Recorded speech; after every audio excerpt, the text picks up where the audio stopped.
First contact's price. The skyscrapers of Neo-Shanghai pierced the morning mist like silver needles, their surfaces reflecting the rising sun in brilliant patterns. Dr. Sarah Chen stood at her laboratory window, 60 floors above the bustling streets, watching autonomous vehicles weave through the city's arteries.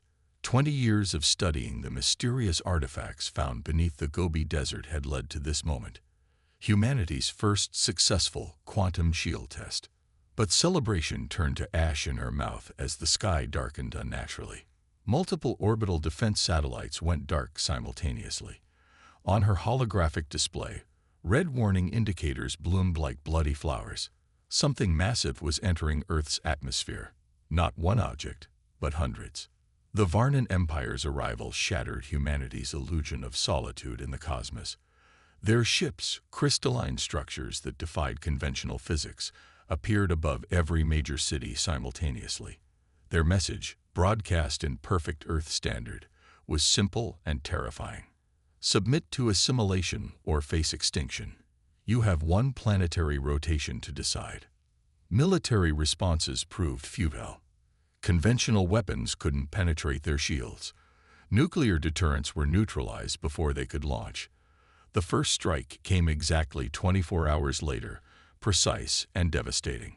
Shanghai, New York, Lagos.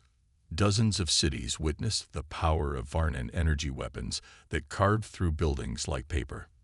But the Varnan had made a crucial mistake. They assumed humanity's visible technology represented the peak of their capabilities.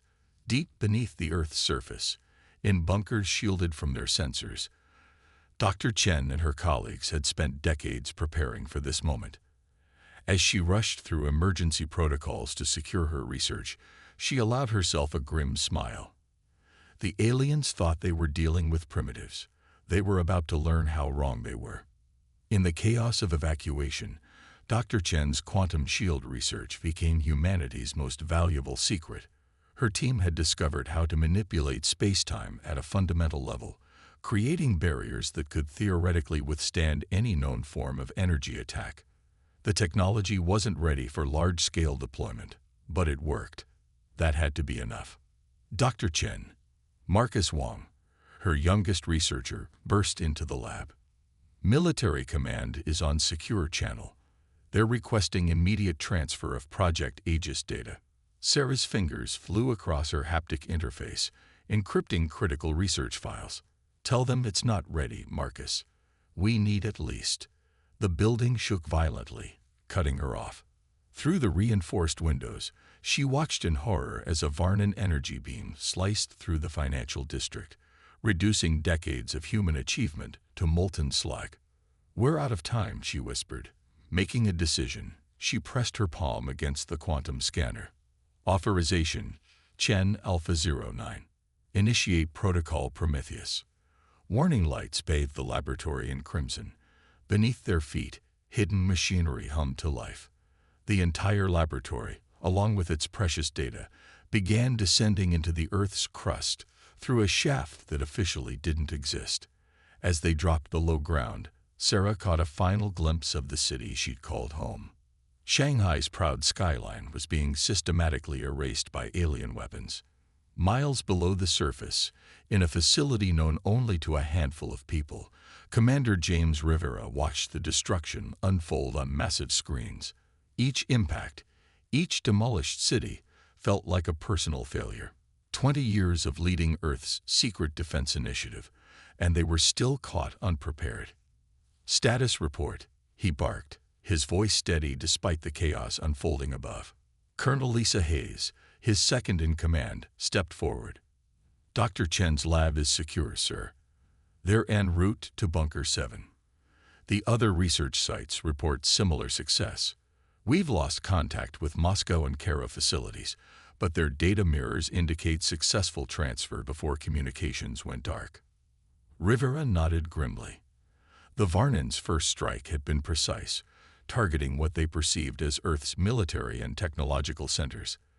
But humanity's true capabilities had been carefully hidden, scattered across a network of underground facilities that predated most modern cities. What about the Nemesis Protocol? he asked, referring to their last resort defense system. Hayes hesitated. Sir, it's untested. The simulations suggest. The simulations don't matter anymore, Colonel. We're beyond theoretical scenarios. Rivera turned to face the assembled command staff. Ladies and gentlemen, as of this moment, we are at war. Not a war for territory or resources, but a war for our very existence as a species. But deep underground, humanity was far from defeated. Dr. Chen's team worked frantically to adapt their quantum shield technology for offensive capabilities. The Varnins' energy weapons were devastating, but they operated on principles similar to what Sarah had been studying for years. The artifacts, she muttered, reviewing data from the Gobi Desert dig. They weren't just ancient technology. They were warnings. The symbols they'd discovered, initially thought to be a dead alien language, now matched patterns visible on Varnin ships. Someone had tried to prepare humanity for this moment. Commander Rivera joined her in the research hub, his presence drawing respectful nods from the scientists. Tell me you have something, Doctor. Sarah projected a holographic model of a Varnin ship. Their technology, it's not as advanced as they want us to believe. They're using brute force, overwhelming energy attacks. But our quantum shields work on subtler principles. She highlighted specific points on the model. We don't need to match their firepower. We just need to disrupt their quantum field coherence. Can we weaponize it? Yes, she said firmly. But we'll need to get close. Very close. Rivera's expression hardened. How many pilots would we need? A small team. Maybe 5 ships. But Commander, she caught his arm. Whoever goes up there, it's a one-way mission. The destruction above continued as humanity prepared its desperate counterstrike. The Varnin, in their arrogance, never considered that their targets might strike back. They believed themselves to be exterminators, cleaning up another primitive world that had no place in their ordered galaxy. They were about to learn that humanity's greatest strength wasn't in its visible technology or military might. It was in the indomitable spirit that had carried the species from caves to the stars. And now, that spirit was preparing to show the galaxy exactly what primitive humans could do. The hidden defense. Bunker 7's quantum fabrication facility hummed with activity, 3 miles beneath the Australian outback. Dr. Chen watched as her theoretical work took physical form. The prototype quantum disruptor looked deceptively simple, a sleek, cylindrical device barely larger than a human arm. But its internal workings represented the pinnacle of human scientific achievement. Power signature is stable, Marcus reported, monitoring the test chamber. Quantum field coherence at 98%. Sarah nodded, but her attention was drawn to the massive hangar beyond the laboratory windows. 5 experimental craft sat in perfect formation, their dark hulls absorbing light in a way that made the eyes struggle to focus. These weren't ordinary fighters. Each represented decades of reverse-engineered alien technology combined with human innovation. Commander Rivera stood beside her, his weathered face reflecting the blue glow of the quantum core. The pilots are ready. Lieutenant Commander Kirajung's team has been training for something like this since before we knew we'd need them. They're not just pilots anymore, Sarah said softly. The neural interface integration, it'll change them. Permanently. They volunteered knowing the risks. Rivera's voice carried the weight of command decisions that would haunt him forever. Every one of them saw what happened to their homes, their families. The Varnins' systematic destruction of Earth's surface continued, but their victory was far from complete. Humanity's underground network, built in secret over decades, housed millions. Advanced hydroponic farms, fusion reactors, and quantum-shielded data centers ensured survival even if the surface became uninhabitable. In a secure briefing room, Lieutenant Commander Kirajung studied holographic projections of Varnin ship formations. Her team, call sign Phantom Squadron, represented humanity's best hope for survival. Each pilot had undergone extensive genetic enhancement and neural modification to interface with their experimental craft. Their patrol patterns are predictable, Kira noted, her augmented eyes tracking movement patterns invisible to normal human vision. Arrogance makes them careless. Captain Maya Patel, her second in command, pointed to a specific formation. This gap in their defense grid, it occurs every 6.3 hours when they rotate ships for their energy field maintenance. That's our window, Kira confirmed. Dr. Chen's quantum disruptors will only work at close range. We'll have one chance to get within their shield perimeter. The briefing was interrupted by an alert. On the surface, the Varnan had discovered one of the smaller resistance bunkers. Their energy weapons were carving through the Earth's crust, getting closer to the hidden facility with each blast. They're learning, Commander Rivera observed grimly. Starting to look deeper. Dr. Chen's hands flew across her console, accessing data from quantum sensors scattered across the globe. The energy signatures. They're adapting their weapons, looking for our shield frequency. Time was running out. In the fabrication bay, engineers worked around the clock to complete the modifications to Phantom Squadron ships.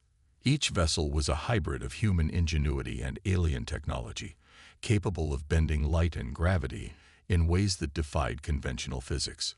The neural interface pods were the most crucial and dangerous component. Designed to merge human consciousness directly with quantum computing systems, they would give the pilots superhuman reaction speeds and awareness. But the merge was permanent. Their minds would never be purely human again. Kira found Maya in the meditation chamber, preparing for their final neural sync. Having second thoughts, she asked her friend.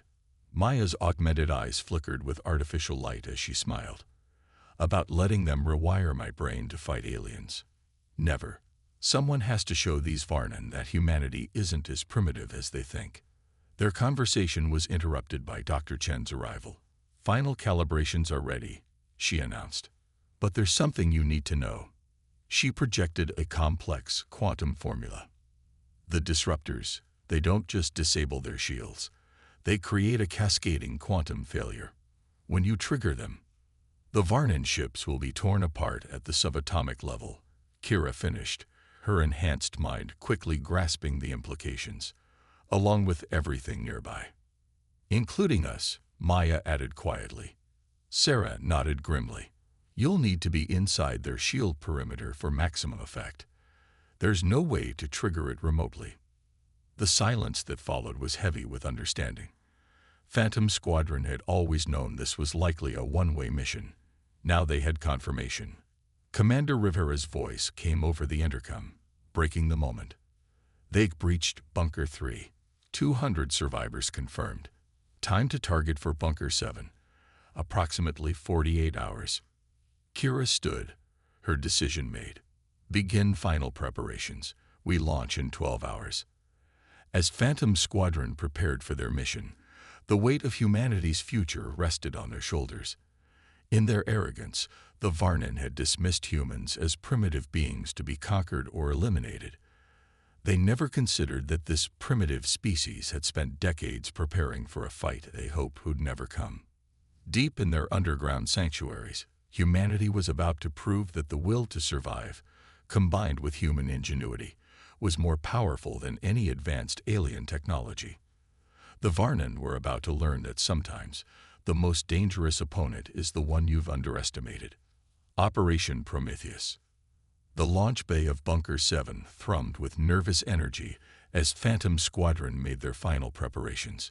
Each pilot underwent last-minute neural synchronization checks, their enhanced minds connecting seamlessly with their ship's quantum cores.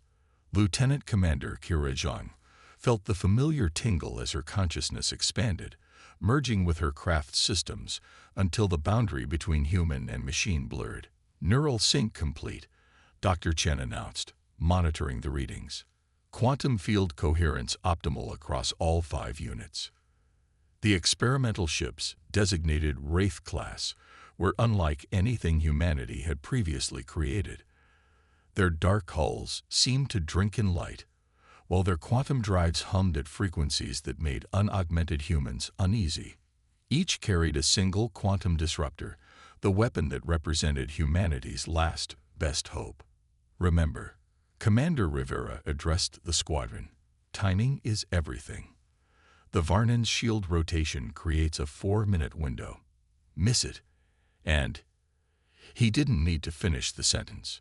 Maya Patel's voice came through the quantum comm, tinged with artificial harmonics from her neural interface. We won't miss, Commander. Humanity gets one shot at this. We'll make it count. The launch sequence began as massive doors opened above them, revealing a vertical shaft stretching 3 miles to the surface. Emergency force fields contained the atmosphere as Phantom Squadron engaged their quantum drives. The ships rose silently, their advanced propulsion systems defying conventional physics. Wraith 1, ready, Kira reported. Wraith 2, ready, Maya acknowledged. Wraith 3, standing by, came Chen Lu's calm voice.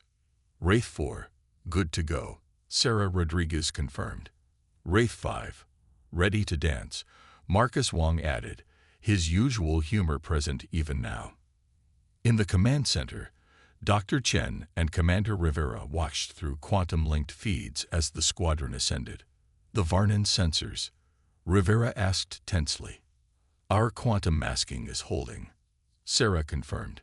To their systems, we're just background radiation. Phantom Squadron emerged into a world transformed by war. The Australian outback below was scared by Varnan energy weapons, vast tracts reduced to glass. Above, the alien fleet hung in geometric formations, their crystalline ships refracting sunlight in complex patterns. Begin Phase 1, Kira ordered. The squadron split into predetermined vectors, each ship using the planet's magnetic field to mask their approach. Their enhanced minds processed vast amounts of data, calculating trajectories that would keep them hidden until the critical moment. In the Varnan command ship, High Commander Zixtal received reports of their progress. The human resistance weakens, they transmitted to their fleet. Their hidden shelters fall one by one. Soon, this sector will be cleansed. A subordinate consciousness transmitted confusion. High Commander, we detect unusual quantum fluctuations. They match no known patterns. Investigate, Zixtal ordered, their first mistake in an otherwise perfect invasion. Kira's enhanced senses detected the shift in Varnan scanner patterns. They're starting to look closer. Accelerate timeline. All units, move to Phase 2 positions. The Wraith ships accelerated, pushing their quantum drives to limits that would have torn conventional craft apart. Their neural interfaces allowed the pilots to navigate at speeds that human reflexes could never manage, dancing between Varnan patrol routes with precision measured in microseconds. Shield rotation in 2 minutes, Maya reported. Point of no return approaching. The tension in Bunker 7's command center was palpable as they watched the squadron close in on their targets. Dr. Chen's fingers danced across her console, monitoring the quantum disruptor's power signatures. One fluctuation, one miscalculation, and the weapons would detonate prematurely. Energy spike, Marcus called out. They've spotted Wraith 3. Chen Lu's ship had drifted slightly out of alignment, its quantum masking flickering for a fraction of a second. It was enough. A Varnan energy beam lanced out, missing the agile craft but confirming their presence. Cover blown, Kira announced calmly. Execute emergency approach. Maya, take point. Marcus, Chen, form up on her wings. Sarah, you're with me. The Wraith ships dropped their stealth, engines flaring as they pushed to attack speed. Varnan vessels turned to engage, their crystalline forms shifting to combat configuration. 60 seconds to shield rotation. Maya called out, her ship dodging between energy beams with impossible grace. The space around them erupted in chaos as the Varnan launched fighters, sleek, geometric shapes that moved with artificial precision. But they had never faced pilots merged with quantum computers, never encountered human creativity enhanced by machine speed. Wraith 3, break left, Kira ordered as a Varnan beam nearly caught Chen's ship. The squadron wove through the enemy formation, their smaller size and superior maneuverability keeping them alive against overwhelming firepower. 30 seconds. The Varnan's tactical consciousness struggled to predict the humans' erratic flight patterns. These were not the primitive vessels they had easily destroyed in the initial invasion.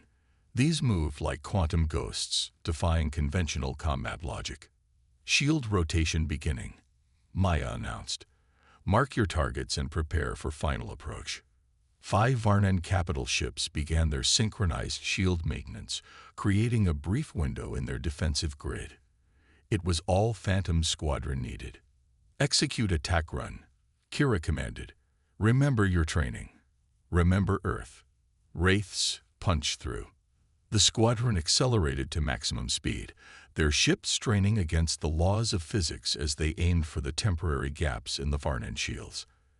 Enemy fire intensified, filling space with deadly energy beams, but the enhanced pilots pushed through, their neural interfaces processing every threat and finding paths where normal humans would see only certain death. They were no longer merely human, no longer bound by ordinary limitations. In their hybrid state of consciousness, merged with their quantum ships, Phantom Squadron had become something new. Humanity's evolution forced by necessity, driven by the will to survive. The galaxy was about to witness what happened when humanity was pushed to its absolute limit, when the choice was simple: transcend or perish. The turning point. Breach. Maya's voice cut through the chaos as Wraith 2 pierced the Varnan shield perimeter. Her ship's sensors screamed warnings as the alien vessel's defense field tried to tear her craft apart. The neural interface burned with data, pushing her enhanced mind to its limits. Behind her, the rest of Phantom Squadron followed through different gaps in the rotating shields. Quantum drives howled as they pushed against the enormous energy gradient. In the command center, Dr. Chen watched through their linked feeds, her hands clenched tight enough to whiten knuckles. "Wraith 5, adjusting approach vector," Marcus called out, his ship weaving through a barrage of point defense fire. The Varnan had never encountered opponents inside their shield perimeter. Their weapons were designed for long-range engagement, not close-quarter combat. High Commander Zixtal's consciousness flared with something approaching emotion. "Impossible," they transmitted across the fleet. "No primitive species could breach our defensive matrix." Their crystalline command ship began to reconfigure, internal geometry shifting to bring additional weapons to bear. 20 seconds to optimal position," Kira announced, her Wraith 1 diving beneath a Varnan cruiser's attack arc. "Maya, status." "Quantum disruptor charging," Maya replied, her ship screaming toward the fleet's flagship. "Power readings nominal. We'll only get one shot at this." The space around them was chaos incarnate. Varnan energy beams crisscrossed in deadly patterns while their fighters swarmed like geometric insects. But the human pilots, their consciousness merged with quantum computers, moved with impossible precision. Where the Varnan saw predictable patterns, Phantom Squadron created new ones. In Bunker 7, Commander Rivera received an urgent alert. "Multiple Varnan ships descending through atmosphere," Colonel Hayes reported. "They'd found us. Quantum shielding at 60% and falling." Rivera's jaw tightened. "How long?" 10 minutes, maybe less." "Emergency evacuation protocols," he ordered. "Get our people to the backup facilities. Dr. Chen stays until the last possible moment. Everything depends on that quantum link staying active." Above, the battle reached its crescendo. Chen Lu's Wraith 3 took a glancing hit, quantum shields flaring as they absorbed the impact. "Port drive compromised," he reported calmly. "Maintaining formation, but maneuverability reduced." "Stay with it," Kira encouraged. "Sarah, cover his flank. Maya, you're clear for primary approach." Maya's enhanced vision tracked multiple threat vectors simultaneously as she lined up her attack run. The Varnan flagship loomed before her, its crystalline surface refracting weaponized energy in deadly patterns. Her neural interface processed the chaos, finding the one path that led to their target. "Something's wrong," Dr. Chen's voice cut through their quantum link. "Their shield frequency, it's changing. They're adapting." The Varnan had finally recognized the true threat. Their collective consciousness shifted resources, reconfiguring their defensive systems in real time. The gap in their shields began to close. "We're not going to make it," Marcus called out, his ship barely avoiding a concentrated energy burst. "Like hell we're not," Maya snarled. Her hands flew across her controls as she pushed her ship beyond its design limits. Warning indicators screamed as structural integrity began to fail. The neural interface burned in her mind, threatening to overwhelm her enhanced consciousness. "Maya, pull back," Kira ordered. "That's a direct command." "Can't do that, Commander," Maya replied, her voice eerily calm. "Someone has to show these aliens what humanity's really capable of." Her ship accelerated, quantum drive reaching critical levels. In that moment, something unprecedented occurred. The neural interface, stressed beyond its parameters, created an unexpected connection. Maya's consciousness expanded beyond her ship, touching the quantum field itself. For a brief, eternal second, she understood everything. The nature of space-time, the fundamental forces that bound reality together. "Dr. Chen," she transmitted, her voice overlaid with harmonic frequencies that shouldn't have been possible. "I can see it. The pattern. Their entire network. It's all connected." Sarah's eyes widened as she received Maya's quantum telemetry. "The ships, they're not individual units. They're all part of the same quantum field matrix. If we can disrupt it at the right frequency. One ship falls, they all fall," Maya finished. Her ship was now moving in ways that defied physics, leaving ghost images in its wake as it phased between quantum states, initiating final approach. The Varnan consciousness reacted with genuine alarm for the first time since their arrival. Their weapons converged on Maya's position, but her ship existed in multiple quantum states simultaneously, impossible to target effectively. "Maya, your core is going critical," Kira warned. The neural interface wasn't designed for this level of quantum integration. "Then let's make it count." Maya's ship streaked toward the flagship's command node, reality blurring around her. For Earth, the quantum disruptor activated, its energy merging with the distortions Maya's altered state had created. What should have been a localized effect cascaded across the entire Varnan fleet, their linked quantum field becoming their doom. In Bunker 7, Dr. Chen watched in awe as her readings went off the scale. The quantum cascade, it's exponentially more powerful than we predicted. The entire Varnan fleet, their quantum field cohesion is collapsing. The sky above Earth erupted in a display that defied description. Varnan ships began to break apart, their crystalline structures shattering as the quantum field that bound them together unraveled. The invasion fleet that had seemed invincible mere hours ago was coming apart at the subatomic level. But victory came at a terrible price. Maya's consciousness, expanded beyond human limits, was scattered across the quantum field she had disrupted. Her final transmission came through the quantum link, filtered through harmonics that spoke of transcendence. "Worth it. Tell them. Tell them we're not primitive. We're just getting started." Shattered stars. 3 months after the Battle of Earth, the planet's scarred surface was beginning to heal. Cities rose from ruins as humanity emerged from their underground sanctuaries, but they were different now. Structures incorporated quantum shielding, while vehicles utilized simplified versions of the technology that had saved their world. In what remained of Singapore, Dr. Sarah Chen stood before the United Earth Council, presenting her findings on the quantum data collected during the final battle. The chamber, assembled from salvaged Varnan crystal, merged with human architecture, sparkled with refracted sunlight. The quantum cascade didn't just destroy their fleet, she explained, projecting a holographic model of the event. It shattered their entire command network. The Varnan Empire's remaining forces are in disarray, their quantum-linked consciousness severed for the first time in their history. Commander Rivera, now Admiral of Earth's newly formed Quantum Defense Force, added his own report. "We've detected multiple distress signals from former Varnan territory.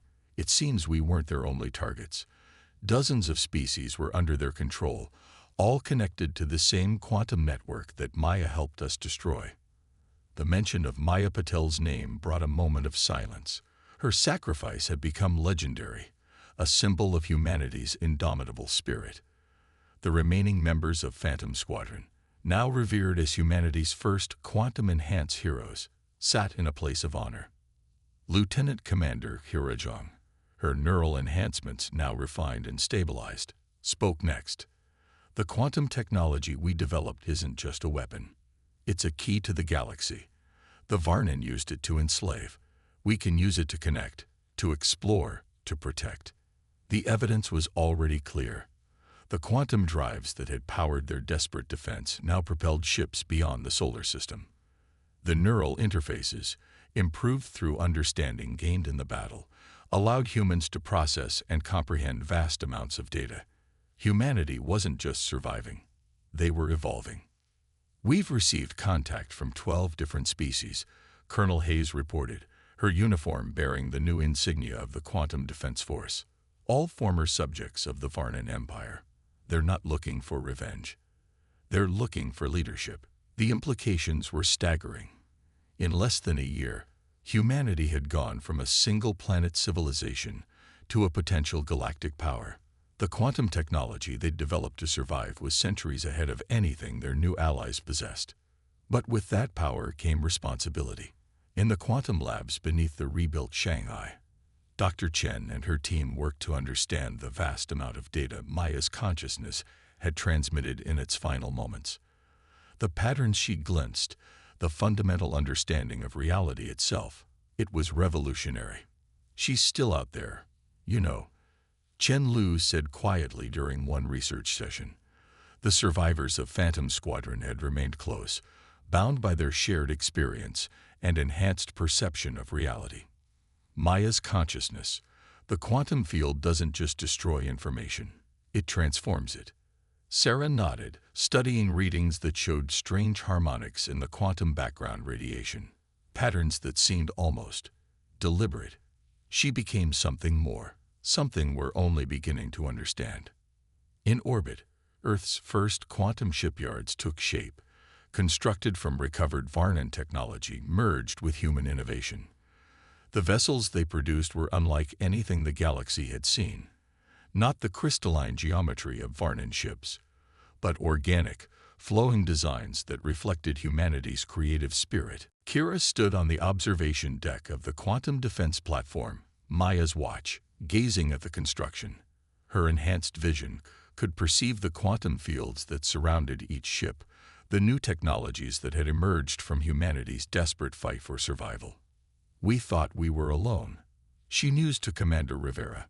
"We prepared for decades, hiding our advances, thinking we were getting ready for a threat that might never come. Instead, we were preparing to change the galaxy."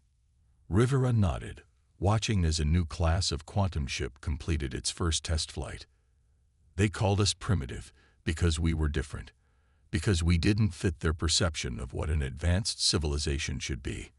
They never understood that diversity, creativity, chaos itself, these aren't weaknesses. They're humanity's greatest strengths." The stars above were no longer just distant lights. They were destinations, possibilities, responsibilities. Humanity had been forced to evolve, to transcend their limitations, to become something more than they had ever imagined possible. The galaxy would never be the same. And somewhere, in the quantum fields that permeated space-time, patterns continued to emerge.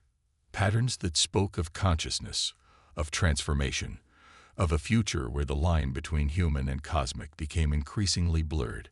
Maya's legacy lived on, not just as a hero of Earth's defense, but as humanity's first step toward a transcendent future. The Varnin had arrived expecting to find primitives. Instead, they had triggered an evolution, awakened a potential they couldn't comprehend. Humanity was ascending, and the galaxy would soon discover that being primitive simply meant having room to grow, to adapt, to become something unprecedented. The age of quantum humanity had begun.